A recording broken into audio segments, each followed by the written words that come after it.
আজ বহুদিনের পরিশ্রমের পর আমাদের কষ্টের ফল অবশেষে মিলেছে। চেষ্টা এইটুকুই ছিল যে নিজেদের বাড়িটাকে সুন্দর করে গড়ে তুলতে চেয়েছি আর নিজের মনের মতন করে সাজিয়ে তুলতে চেয়েছি। তাই যেমন কথা তেমন কাজ।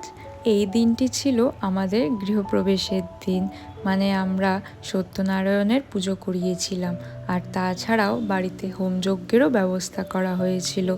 সত্যনারায়ণের পুজো হয়ে যাওয়ার পরেই যজ্ঞ শুরু হয়ে গেছিল আর আমাদের ছোট্ট খুদেটাকে দেখো কেমন বসে বসে যজ্ঞ দেখছে।